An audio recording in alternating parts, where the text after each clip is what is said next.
Halo semua, belajar bareng aljabar linier yuk. Di kesempatan kali ini kita akan membahas tentang vektor di ruang 2, ruang 3, dan juga ruang N. Yuk kita bahas bersama. Oke teman-teman, ketika kita membahas ruang vektor, tentunya vektor ini bukan sesuatu hal yang baru kan untuk kita bahas. Kita akan melakukan beberapa review. Yang pertama, ketika saya memiliki vektor dari A ke B, di mana A itu merupakan titik awal dari vektor tersebut dan B merupakan titik akhir, maka vektor ini pasti memiliki arah, yaitu arahnya dari A ke B, dan juga memiliki panjang besar atau magnitude, yaitu panjangnya adalah sepanjang segmen garis dari A ke B. Nah, biasanya vektor ini disimboli dengan huruf kecil yang tebal, yaitu di sini saya beri nama V, dan juga bisa juga disimboli sebagai suatu sinar garis atau segmen garis AB yang diberi arah, yaitu ke arah B, seperti itu. Nah, ketika kita membicarakan ruang vektor 2 dimensi, maka yang terjadi di sini adalah vektor V ini memiliki dua komponen karena dia berada di vektor 2 dimensi. Gambarannya seperti apa secara geometris? Secara geometris bisa kita gambarkan vektor V ini merupakan suatu vektor yang dimulai pada titik 0,0 dan diakhiri pada titik V1, V2 sehingga terbentuk vektor V yang seperti ini. Berikutnya, pada ruang vektor 3 dimensi, maka kita memiliki vektor V ini dengan 3 komponen, yaitu V1, V2, dan juga V3, yang secara geometris bisa kita gambarkan sebagai vektor dengan titik awal 0,0,0 dan diakhiri dengan titik V1, V2, V3. Maka terbentuklah vektor V yang seperti ini.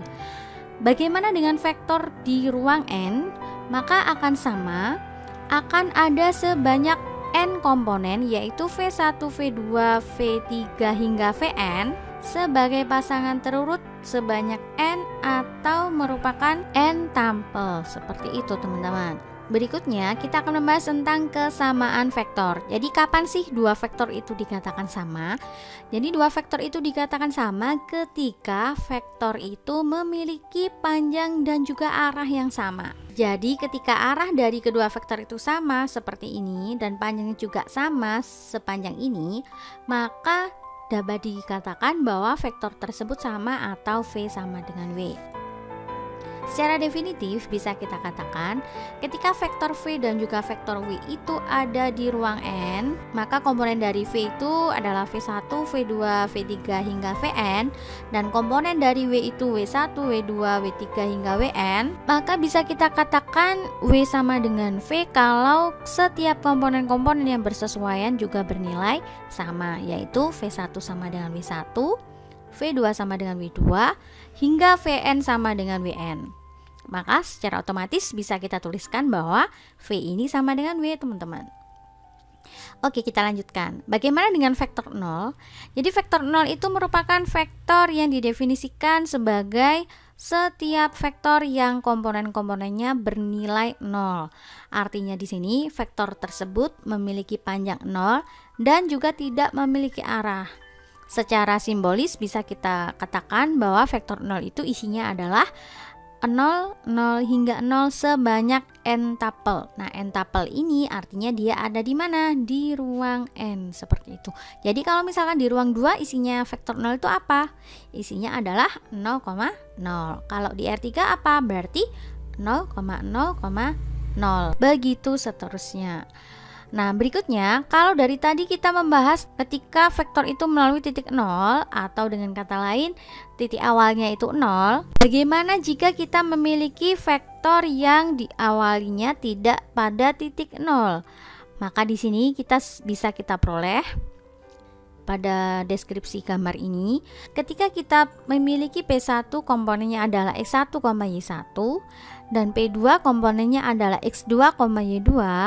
Artinya di sini kita bisa membentuk suatu vektor yang melalui titik 0, yaitu vektor OP1 dan juga vektor OP2. Nah, vektor yang kita bentuk melalui P1 dan diakhiri dengan P2 ini kita namai dengan vektor V. Nah, vektor V ini komponennya bisa kita peroleh dengan cara mengurangkan setiap komponen dari P2 dengan komponen dari P1 yang bersesuaian. Misalkan seperti ini teman-teman.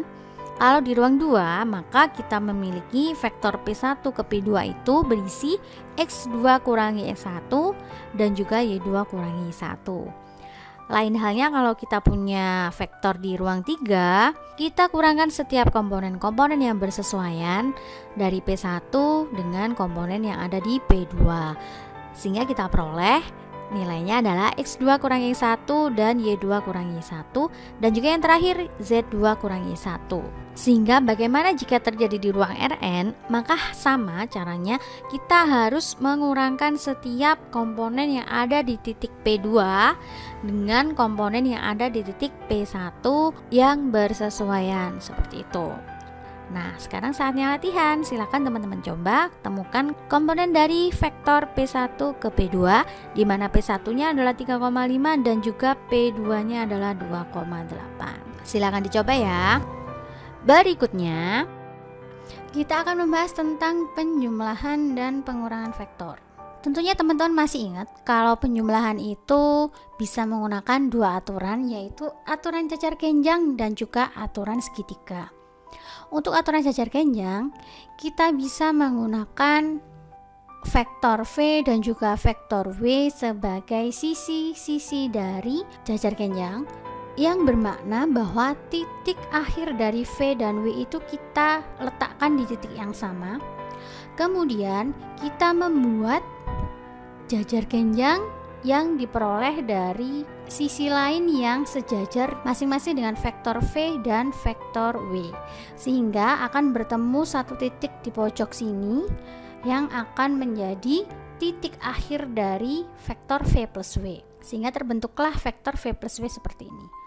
Berikutnya kita bisa menggunakan aturan segitiga, di mana kita menggunakan vektor V dan juga vektor W ini sebagai sisi pertama dan sisi kedua dari suatu segitiga.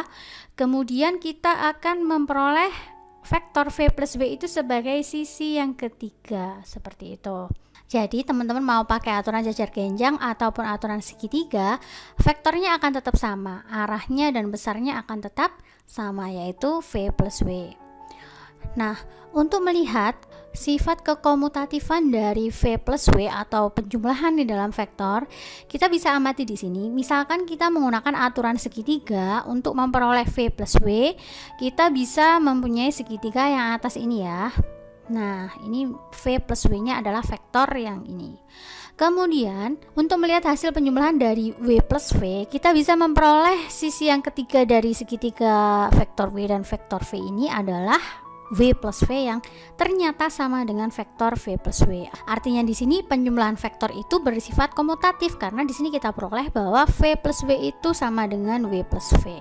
Berikutnya, penjumlahan ini juga bisa dilihat sebagai suatu translasi atau perpindahan dari satu titik ke titik yang lain. Misalkan seperti ini. Ketika kita punya suatu vektor V, nah, terminal poinnya ada di sini. Ketika kita ingin menggunakan operasi V plus W, maka sama saja kita memindahkan titik akhir yang awalnya di sini, titik akhirnya V ini menjadi di sebelah kanan ini dengan vektor W. Jadi titik yang akhir ini dipindahkan dengan vektor W, maka akan diperoleh vektor yang baru yaitu V plus W. Seperti itu teman-teman. Begitu pula seperti ini. Kalau misalkan kita punyanya V vektor W di sini, kita bisa menggunakan penjumlahan V plus W ini sebagai translasi dari titik akhir W dengan vektor V, sehingga diperoleh titik akhirnya pindah menjadi di pojok sini dengan vektor V plus W, seperti itu. Oke, itu terkait dengan penjumlahan secara geometris. Bagaimana dengan pengurangan? Kalau pengurangan vektor, kita lihat di sini. Kita perlu tahu terlebih dahulu bahwa kalau kita memiliki vektor min V, itu arahnya pasti berlawanan dengan V.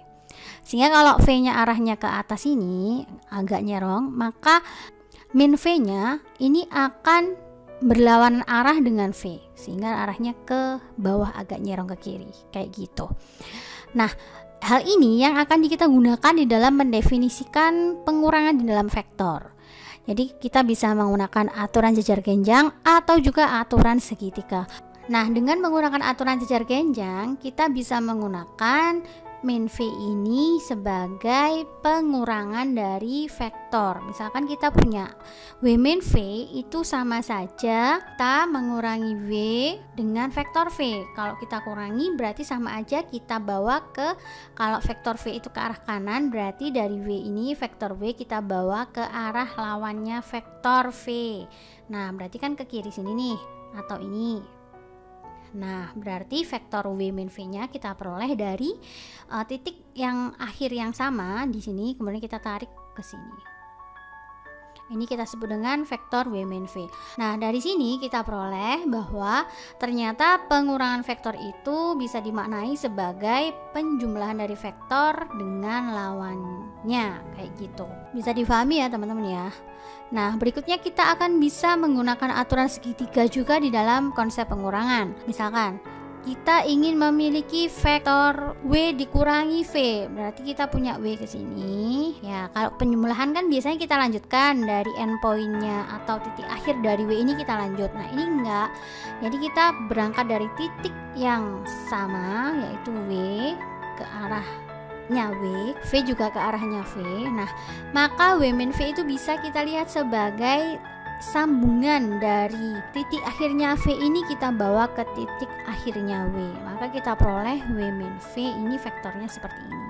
Artinya di sini kalau kita punya V ditambah dengan W min V itu akan kembali lagi menjadi W seperti itu. Oke teman-teman, sampai jumpa di video-video yang lain.